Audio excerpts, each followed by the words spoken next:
नमस्कार दोस्तों, मैं रणजीत सिंह अवस्थी ऑनलाइन क्लासेस के अंतर्गत आपका पुनः स्वागत करता हूं और आपके लिए लेकर के आया हूं ऑनलाइन क्लासेस के माध्यम से हिंदी व्याकरण का बहुत ही महत्वपूर्ण टॉपिक वर्ण विचार। देखिए, वर्ण विचार के अंतर्गत हमें पढ़ना क्या है, क्या हमें महत्वपूर्ण मिलने वाला है। हो सकता है कि इस ऑनलाइन क्लास के माध्यम से कुछ बातें ऐसी आपको मिलने वाली हों कि जो आज तक के शैक्षणिक सत्र में आपने ना पढ़ी हो। तो बने रहिएगा इस वीडियो पे। देखिए, वर्ण निर्मित कहां से हुआ, वर्ण कहते किसे हैं, वर्ण के भेद कितने होते हैं, वर्ण के उन भेदों का वर्गीकरण कितने आधारों पर होता है, वर्गीकरण के आधार के अंतर्गत कितने भेद होते हैं, ये सारी बातें हम लेके आ रहे हैं इस क्लास के माध्यम से और आपके लिए। देखिए, वर्ण विचार टॉपिक में सबसे पहले जो हम चर्चा करने वाले हैं वो चर्चा करने वाले हैं वर्ण पर। लेकिन वर्ण से पहले भी हम वापस जो चलेंगे वो ध्वनि की तरफ बढ़ेंगे और ध्वनि को जानने से पहले मैं एक लाइन की परिभाषा वर्ण के लिए यहां दे रहा हूं आपके लिए। देखिए, वर्ण कहते कैसे हैं, वर्ण निर्मित किससे हुआ है, तो वर्ण संस्कृत की विरी धातु से निर्मित है। याद रहे, वर्ण संस्कृत की विरी धातु से, पूछा जाए किस धातु से निर्मित है, तो संस्कृत की विरी धातु से निर्मित है।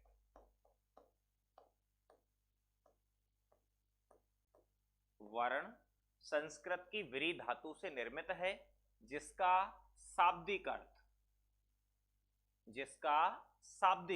अब शाब्दिक अर्थ किसका, विरी धातु का, जिसका शाब्दिक अर्थ वर्ण करना, जिसका शाब्दिक अर्थ वर्ण करना या चुनना होता है।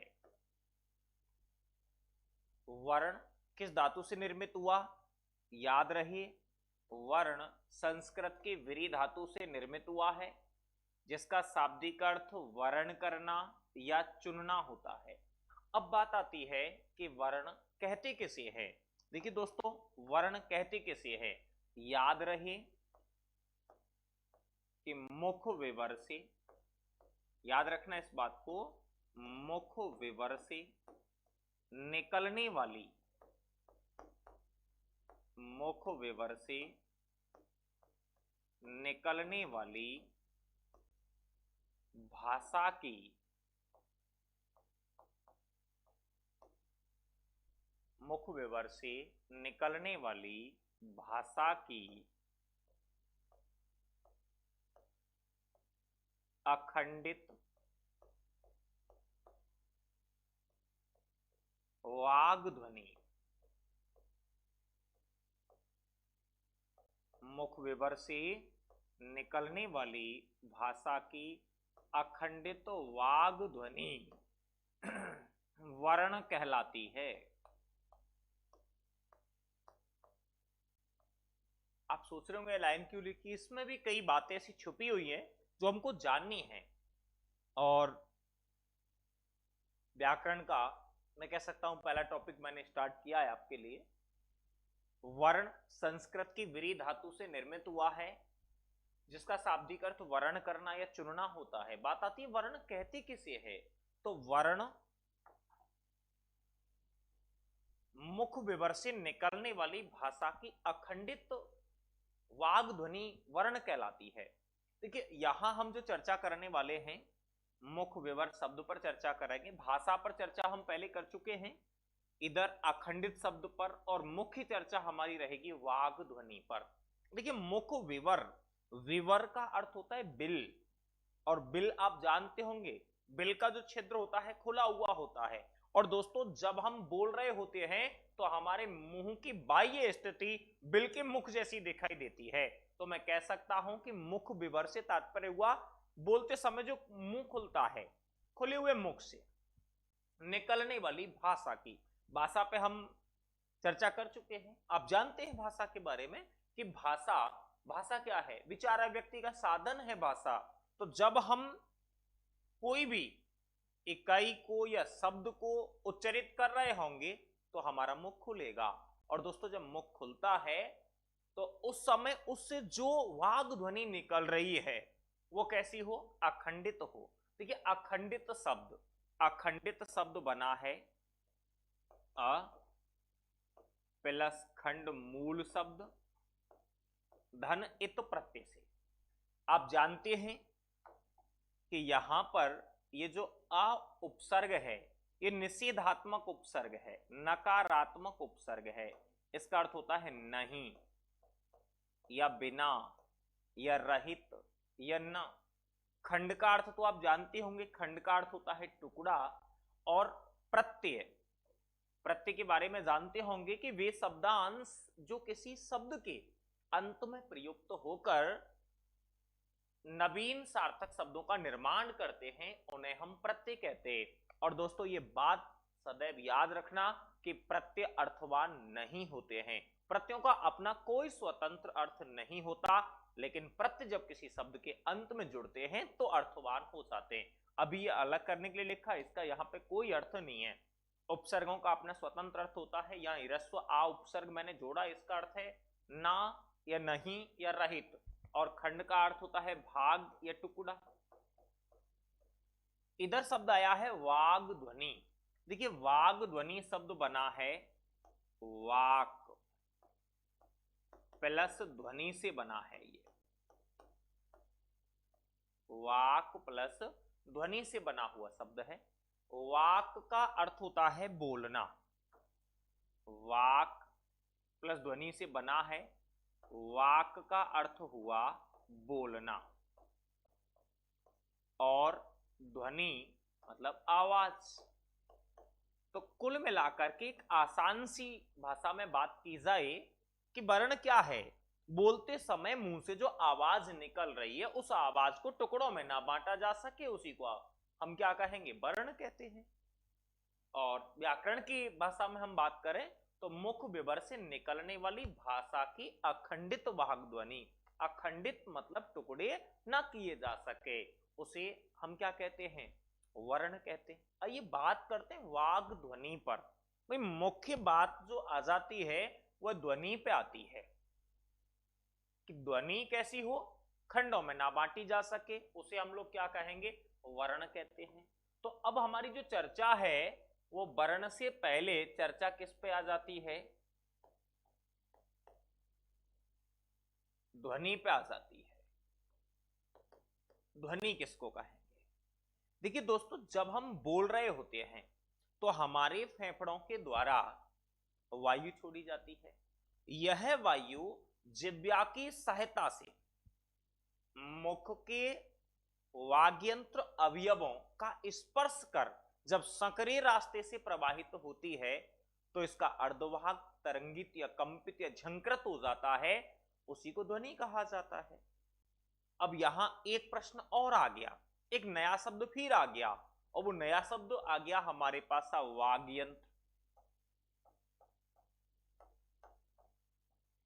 एक शब्द फिर हमारे सामने आया वाग्यंत्र।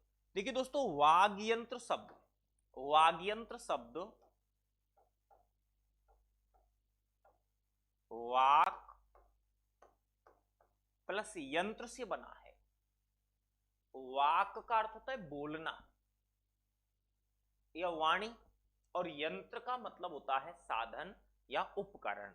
अब बात आती है कि क्या हमारे मुंह के अंदर ऐसे यंत्र, ऐसे उपकरण स्थित हैं जो हमें बोलने में सहायता प्रदान करते हैं? जी हां, हमारे मुंह के अंदर ऐसे यंत्र, ऐसे साधन मौजूद हैं जो हमें बोलने में सहायता प्रदान करते हैं। तो वाग्यंत्र कहते किसे हैं, और वो साधन, वो यंत्र, वो उपकरण, वो अवयव कौन से हैं, ये हमें जानना है। आपके दिमाग में एक बात चल रही होगी कि पता नहीं चल रहा, हम वर्ण पढ़ रहे थे ध्वनि पे पहुंच गए, ध्वनि पढ़ने लगे वाग्यंत्र पे आ गए। हाँ थोड़ा उलझा हुआ है, लेकिन बहुत जल्द सब कुछ क्लियर होने वाला है, बिल्कुल आसान होने वाला है। वाग्यंत्र पे चर्चा करते हैं, फिर वापस ध्वनि पे चर्चा करेंगे, तब वर्ण पे आएंगे। देखिए वाग्य यंत्र, वाग्य यंत्र शब्द वाक प्लस यंत्र से बना है। वाक का अर्थ वाणी या बोलना होता है, यंत्र का शाब्दिक अर्थ साधन या उपकरण होता है। तो मैं ये कह सकता हूं कि मुख के अंदर स्थित वे यंत्र, मुख के अंदर स्थित वे यंत्र जो बोलने में सहायता प्रदान करते हैं, वाग्यंत्र कहलाते हैं।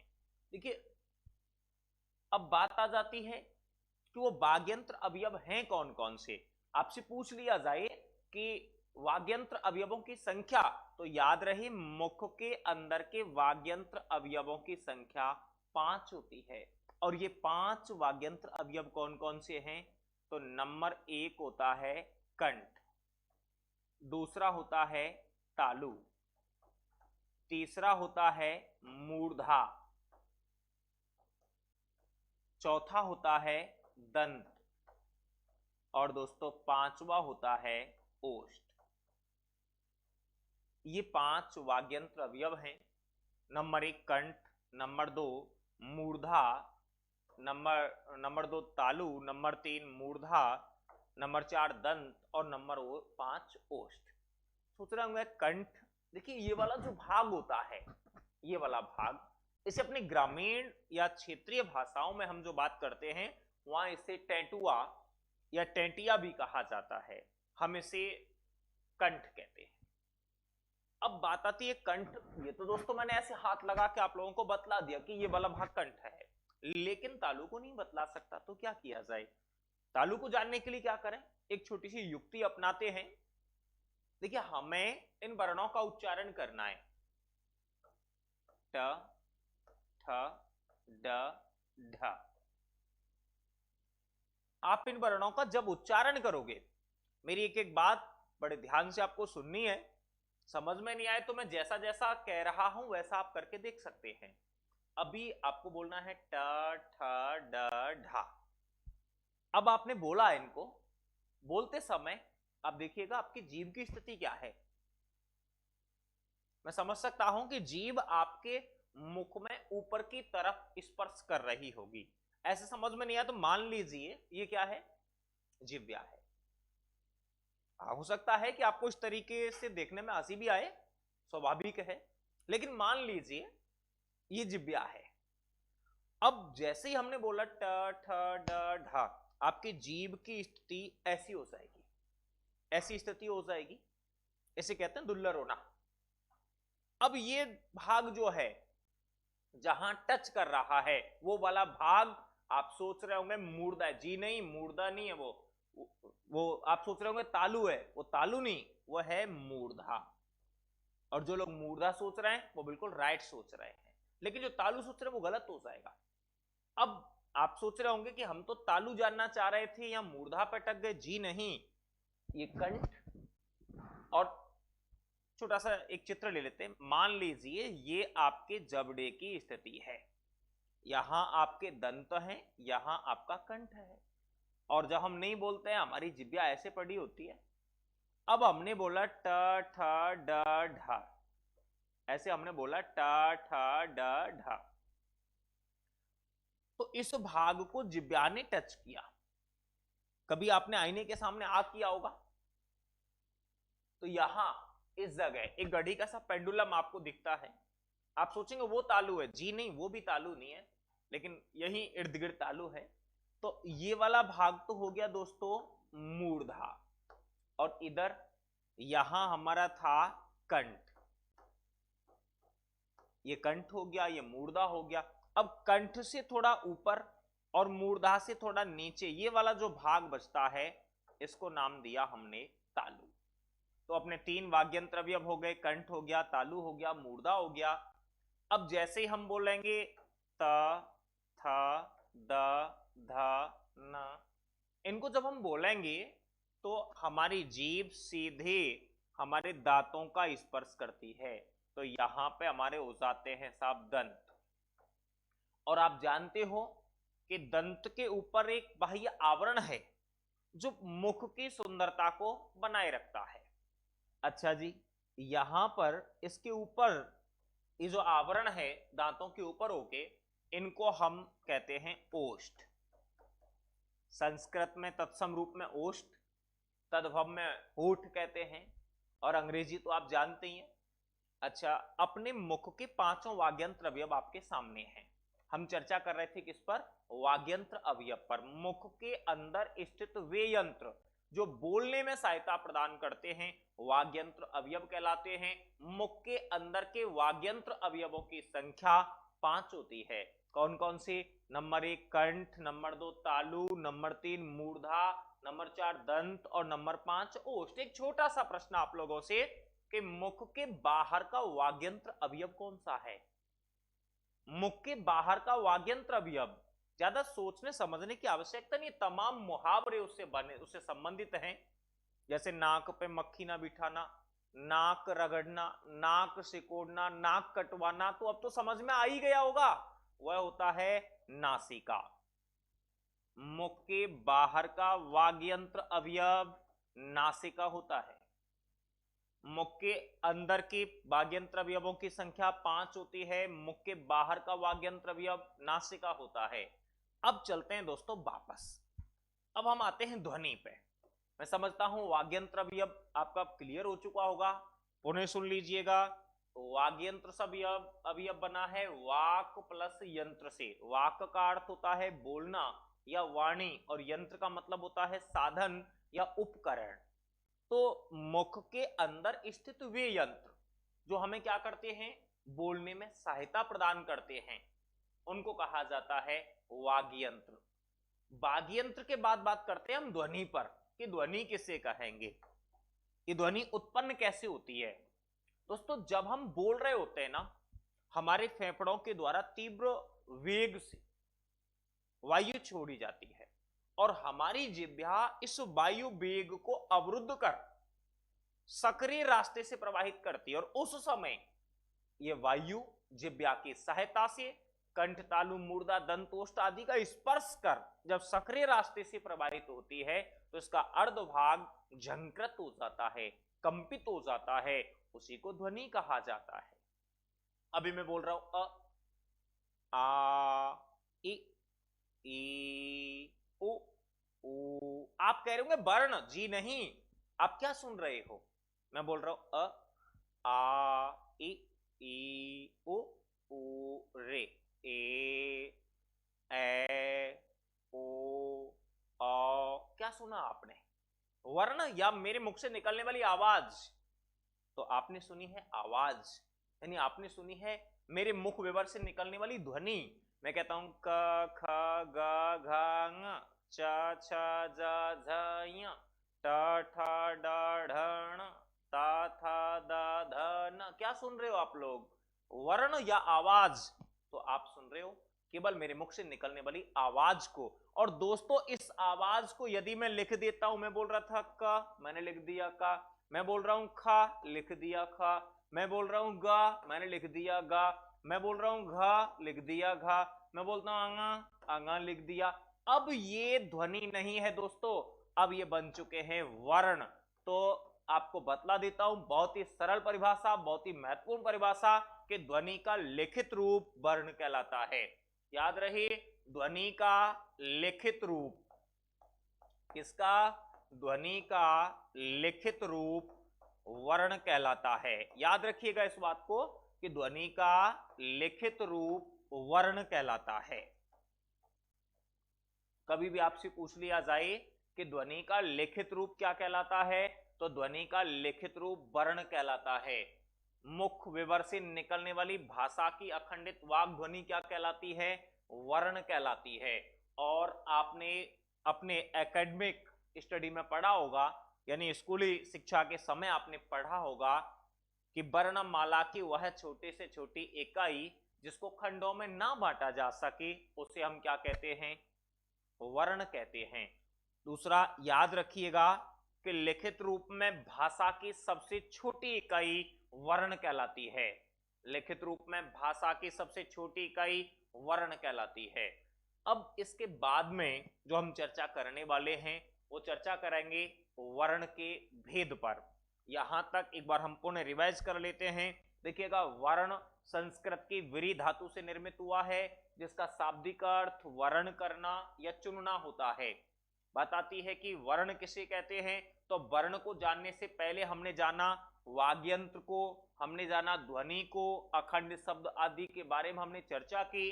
अखंडित शब्द का शाब्दिक अर्थ होता है न खंड किए हुए या खंड रहित, और वाग ध्वनि शब्द बना है वाक प्लस ध्वनि से, वाग्यंत्र शब्द बना वाक प्लस यंत्र से। मुख के अंदर स्थित वे यंत्र जो बोलने में सहायता प्रदान करते हैं वाग्यंत्र अवयव कहलाते हैं। वाग्यंत्र अवयवों की संख्या दोस्तों 5 होती है। कंठ, तालु, मूर्धा, दंत, ओष्ठ। मुख के बाहर का वाग्यंत्र अवयव नासिका होता है। प्रत्येक वर्ग का 5वां वर्ण, प्रत्येक वर्ग का, हिंदी के अंतर्गत 5 वर्ग होते हैं दोस्तों, व्यंजनों के अंतर्गत क वर्ग, च वर्ग, ट वर्ग, त वर्ग, प वर्ग, और प्रत्येक वर्ग का 5वां वर्ण ये पांचों वर्ण नासिका से उच्चरित होते हैं। नासिका से उच्चरित होने के कारण दोस्तों ये नासिक के व्यंजन कहलाते हैं।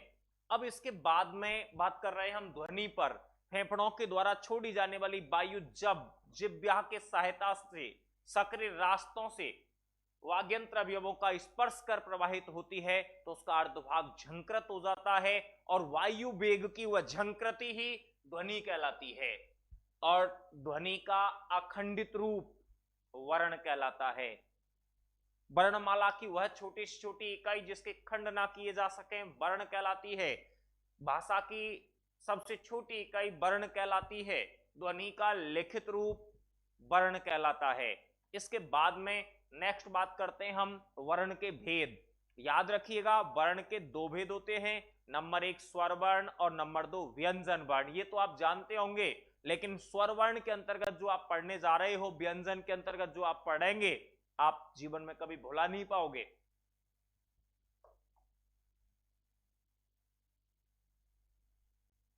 नेक्स्ट बढ़ते हैं, वीडियो के अंतर्गत आते हैं वर्ण के भेद।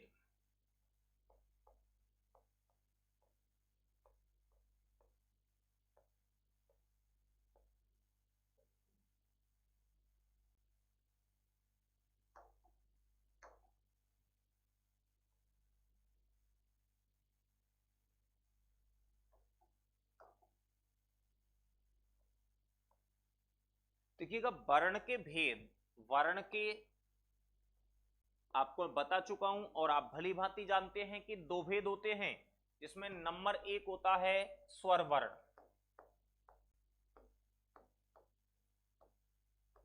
नंबर 1 स्वर वर्ण, और दूसरा होता है व्यंजन वर्ण।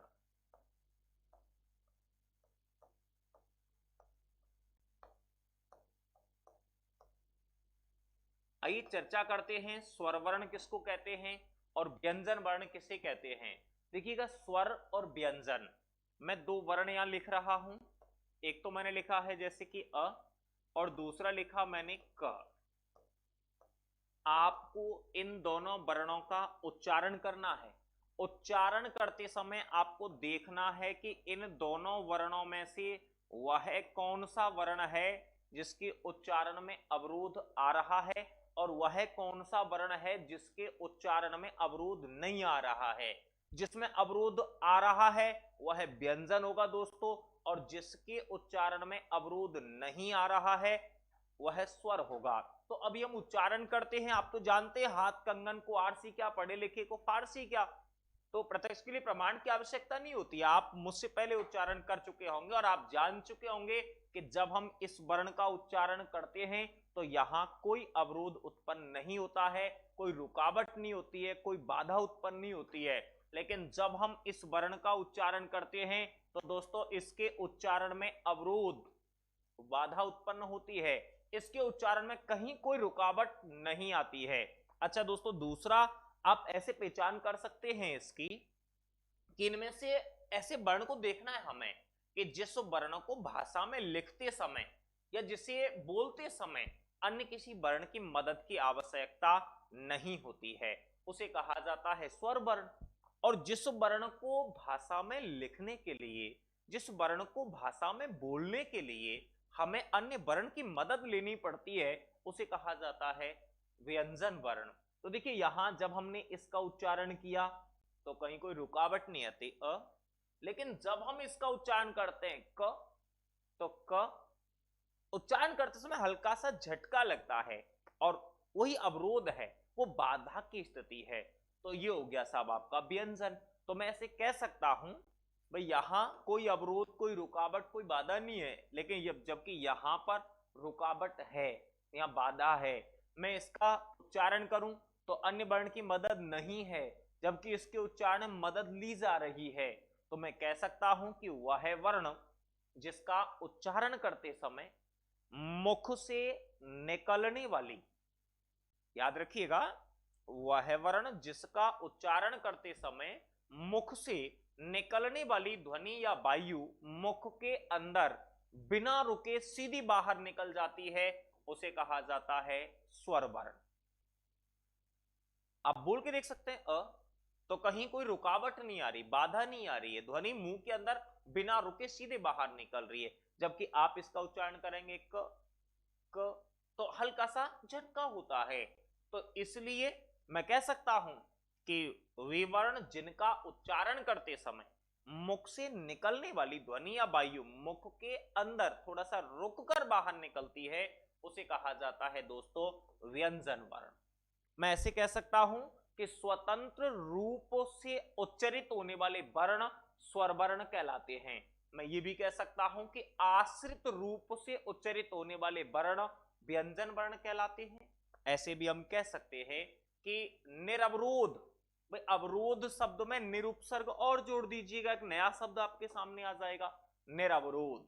निरवरोध शब्द यानी अवरोध रहित, निरवरोध रूप से उच्चरित होने वाला वर्ण इन दोनों में से कौन सा होगा?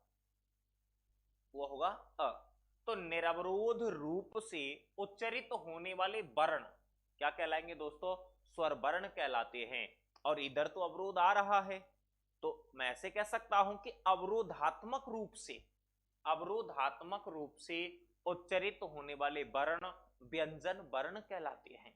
निरवरोध रूप से उच्चरित होने वाले वर्ण स्वर वर्ण कहलाते हैं, और अवरोधात्मक रूप से उच्चरित होने वाले वर्णों को हम व्यंजन वर्ण कहते हैं। या ऐसे कहा जाए कि वह वर्ण जिन्हें भाषा में लिखने के लिए या बोलने के लिए अन्य किसी वर्ण की आवश्यकता नहीं होती है, अन्य किसी वर्ण की मदद नहीं ली जाती है, उन्हें कहा जाता है स्वर वर्ण। और वे वर्ण जिनको भाषा में बोलने के लिए या लिखने के लिए हमें स्वर वर्णों की मदद लेनी पड़ती है, उन्हें कहा जाता है व्यंजन वर्ण। इसके बाद में बात आती है कि स्वर वर्णों को अन्य किस नाम से जाना जाता है। स्वर वर्णों को अन्य किस नाम से जाना जाता है? पटवार परीक्षा के अंतर्गत जब अपना पटवार के अंतर्गत सामान्य व्याकरण का पूरा पाठ सम्मिलित किया जाता था, आप प्रतियोगी दौर के छात्रों, आपको मालूम होगा कि 2016 में पटवार के पाठ्यक्रम में परिवर्तन हुआ, लेकिन उससे पहले पूरा सामान्य व्याकरण आता था। उस समय पटवार परीक्षा के अंतर्गत पूछा गया कि स्वर वर्णों को अन्य किस नाम से जाना जाता है, तो याद रखिएगा दोस्तों, स्वर वर्णों को अच वर्ण के नाम से भी जाना जाता है। तो स्वर वर्णों को अच वर्ण के नाम से भी जाना जाता है। अच संस्कृत का एक प्रत्याहार है, और संस्कृत के अच प्रत्याहार से निर्मित होने के कारण स्वर वर्णों को अच वर्ण के नाम से भी जाना जाता है। ऐसे ही व्यंजन वर्णों को हल वर्ण के नाम से भी जाना जाता है। याद रहे, व्यंजन वर्णों को हल वर्ण के नाम से जाना जाता है। तो वर्ण के दो भेद हुए हैं, नंबर 1 स्वर वर्ण और नंबर 2 व्यंजन वर्ण। स्वर वर्ण निरवरोध रूप से उच्चरित होने वाले वर्णों को स्वर वर्ण कहा जाता है। अवरोधात्मक रूप से उच्चरित होने वाले वर्णों को व्यंजन वर्ण कहा जाता है। जिन वर्णों को भाषा में बोलने के लिए या लिखने के लिए अन्य किसी वर्ण की मदद की आवश्यकता नहीं होती है, उन्हें कहा जाता है स्वर वर्ण। और जिन वर्णों को भाषा में बोलने के लिए या लिखने के लिए स्वरों की सहायता ली जाती है उन्हें कहा जाता है व्यंजन वर्ण। स्वर वर्णों को अन्य किस नाम से जाना जाता है? अच वर्ण के नाम से। व्यंजन वर्णों को हल वर्ण के नाम से जाना जाता है। अब एक और अहम बात, एक अहम प्रश्न, बहुत ही महत्वपूर्ण प्रश्न मैं आपको बताने जा रहा हूं, जो सन 2008 से पहले पहली बना हुआ था। इसका आंसर 10 करें, 11 करें, 12 करें, और वो प्रश्न है, आप समझ चुके होंगे, और नहीं समझे तो आपके सामने आ रहा है। वो प्रश्न है कि हिंदी वर्णमाला में स्वरों की संख्या, याद रहे हिंदी वर्णमाला में स्वरों की संख्या 11 होती है, लेकिन 2008, सन 2008 से पहले ये एक पहेली था। सन 2008 सेकंड ग्रेड हिंदी परीक्षा के अंतर्गत ये पूछा गया कि स्वर वर्ण संख्यात्मक कितने होते हैं।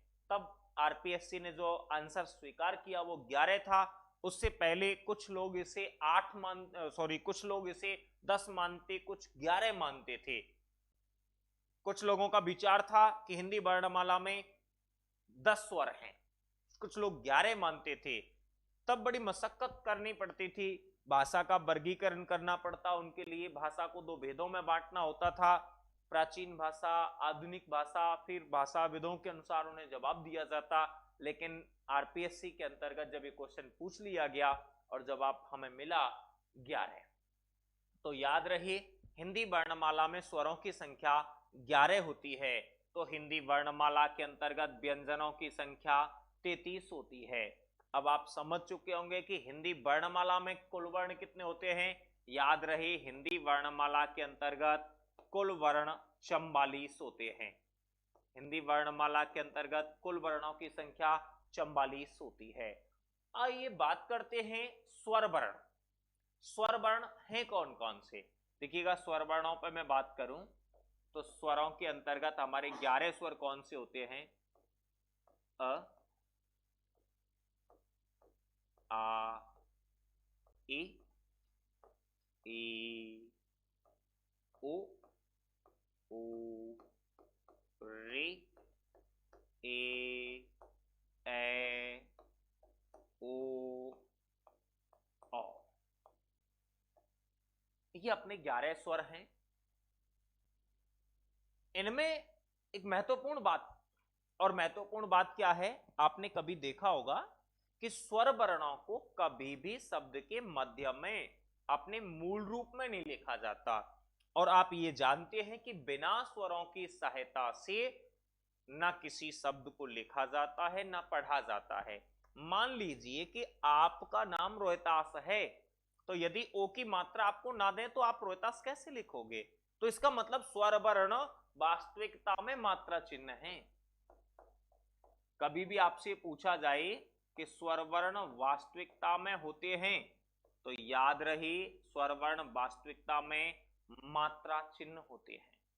स्वर वर्ण वास्तविकता में क्या होते हैं? मात्रा चिन्ह होते हैं। याद रखना, इनमें ह्रस्व आ की कोई मात्रा सम्मिलित नहीं की जाती है। ह्रस्व आ की कोई मात्रा सम्मिलित नहीं की जाती। ह्रस्व आ को सहयोगात्मक स्वर के नाम से जाना जाता है। ह्रस्व आ को सहयोगात्मक स्वर के नाम से जाना जाता है। और बाकी के स्वरों में हम बात करें तो एक इधर यहां रे। देखिए दोस्तों, ये जो स्वर है ये संस्कृत का स्वर है। इसका चिन्ह भले ही प्रयुक्त होता है लेकिन इसकी मात्रा प्रयुक्त नहीं होती। ये संस्कृत का स्वर है। और आपको मैं बता देना चाहूंगा कि री का जो अस्तित्व विद्यमान कहीं है तो वो केवल तत्सम शब्दों में है। ये जो री स्वर है, री स्वर ना तो आपके तद्भव शब्दों के साथ प्रयुक्त होगा, ना आपके ये देशज में और ना विदेशज में। री का अस्तित्व केवल और केवल तत्सम शब्दावली में निहित रहता है। इसकी मात्रा माननीय है, इसका ये चिन्ह रहता है। जैसे अभी मुझे प्रथा लिखना है, मुझे तृण लिखना है, मुझे गृह लिखना है, मातृ लिखना है, भातृ लिखना है, पितृ लिखना है, होत्री लिखना, ये सभी शब्द तत्सम शब्द है। संस्कृत की शब्दावली है, तत्सम शब्दावली के शब्द हैं। इनमें रे का अस्तित्व विद्यमान रहता है। तो याद रहे कि स्वर वर्ण वास्तविकता में मात्रा चिन्ह होते हैं जिनमें ह्रस्व आ की कोई मात्रा सम्मिलित नहीं की जाती है। भाषा के अंतर्गत व्यंजन वर्णों को लिखने और बोलने में मदद करने के कारण इसे सहयोगात्मक स्वर के नाम से भी जाना जाता है। देखिए बाकी के स्वरों की मात्राएं होती हैं अपनी मात्राएं, जैसे दीर्घ आ, ह्रस्व ई, ये दीर्घ ई, ह्रस्व उ, दीर्घ उ, ए, ओ, औ, ये उनकी अपनी अपनी मात्राएं हैं। यहां तक की बातें तो सही है, यहां तक जाना हमने, स्वर वर्णों की संख्या को जाना, स्वरों को अन्य किस नाम से जानते इस बात को जाना, स्वर वर्ण हैं कौन कौन से उन वर्णों को जाना। अब प्रश्न यहां ये आ जाता है कि स्वर वर्ण जब वास्तविकता में मात्रा चिन्ह हैं, स्वर वर्ण वास्तविकता में मात्रा चिन्ह हैं, तो फिर मात्रा किसे कहते हैं? आइए बात करते हैं मात्रा किसे कहते हैं। वर्ण के साथ साथ हम इसे भी क्लियर करते हैं कि मात्रा कहते किसे हैं। अभी इसे जानने के लिए बहुत सरल सा उपाय करेंगे हम। अभी जैसे मैं लिखता हूं साहब, एक तो मैंने लिखा प्रीतम और एक मैंने शब्द लिख दिया साहब रमन। देखिए दोस्तों, अब हमें कुछ नहीं करना, इन दोनों शब्दों का उच्चारण करना है। उच्चारण करते समय आपको बस इतना ध्यान रखना है कि इन दोनों में से वह कौन सा शब्द है जिसके उच्चारण में समय अधिक लग रहा है। आप उच्चारण करके जब देखोगे तो आपको पता चलेगा कि इनमें से जो अधिक समय में उच्चरित होने वाला शब्द है वो शब्द है प्रीतम, और रमन में समय लग रहा है कम। उसका भी एक कारण है। उसका कारण क्या है कि यहां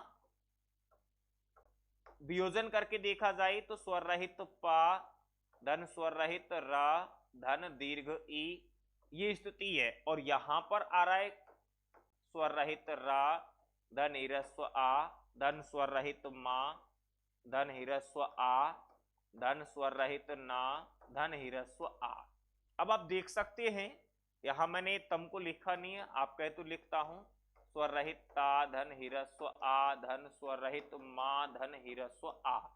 देखिए यहां रमन शब्द और प्रीतम शब्द को देखा जाए तो प्रीतम शब्द में मात्रात्मक वर्ण आया दीर्घ ई, यहां पर सहयोगात्मक स्वर आया है सभी जगह ह्रस्व आ। आप जानते हैं ह्रस्व आ की कोई मात्रा नहीं होती। अभी मैं लिख देता हूं, जैसे कि मैंने लिखा नेहा। अब नेहा स्वर रहित ना धन ए धन स्वर रहित हा धन दीर्घ आ। एक शब्द है रमन और एक ये शब्द मैंने लिखा नेहा। इन दोनों शब्दों में हम देखें, देखो यहां पर एक तो है आपका ए और एक है आपका दीर्घ आ। ये दोनों कैसे वर्ण हैं? मात्रात्मक वर्ण हैं, तो इसकी अपेक्षा समय लगा इसमें अधिक। तो यहां जो समय लग रहा है वो स्वरों में नहीं, वो व्यंजनों में नहीं, बल्कि किसमें लगा है? स्वरों में लगा है। अच्छा दोस्तों, तो बात क्लियर हो चुकी है कि किसी भी शब्द में जो समय लग रहा है उसके उच्चारण में, वो उस शब्द के अंतर्गत प्रयुक्त व्यंजनों में नहीं बल्कि प्रयुक्त स्वरों में लगता है। तो यहां जैसे रमन में स्वर रहित रा धन ह्रस्व आ धन स्वर रहित मा धन ह्रस्व आ धन स्वर रहित ना धन ह्रस्व आ, तो ह्रस्व संयोगात्मक स्वर हो गया। जब मैंने लिखा प्रीतम या नेहा को तो स्वर रहित ना धन ए धन स्वर रहित हा धन दीर्घ आ, तो जो समय लगा वो ए और आ में लगा। तो मैं कह सकता हूं कि स्वर वर्णों के उच्चारण में किसके अंतर्गत, जैसे यहां दीर्घ ई, तो याद रहे कि स्वर वर्णों के उच्चारण में, स्वर वर्णों के उच्चारण में लगने वाला समय, स्वर वर्णों के उच्चारण में लगने वाला समय मात्रा कहलाता है। याद रहे, स्वर वर्णों के उच्चारण में लगने वाले समय को हम क्या कहेंगे, मात्रा कहते हैं। या ऐसे कह दिया जाए कि स्वर वर्णों के उच्चारण के कालमान को, कालमान मतलब समय सीमा, स्वर वर्णों के उच्चारण के कालमान को मात्रा कहा जाता है। इसके बाद में अब बात आती है स्वरों के वर्गीकरण की। देखिए दोस्तों, स्वरों का वर्गीकरण हम 6 आधारों पर करेंगे। नंबर 1 उत्पत्ति के आधार पर, नंबर 2 मात्रा उच्चारण के आधार पर, नंबर 3 जिह्वा के भाग के आधार पर, नंबर 4 मुखाकृति के आधार पर, नंबर 5 ओष्ठाकृति के आधार पर, और नंबर 6 वायु के नाक या मुख से निकलने के आधार पर। तो नेक्स्ट राउंड में मैं लेके आऊंगा आपके सामने स्वर वर्णों का वर्गीकरण। धन्यवाद।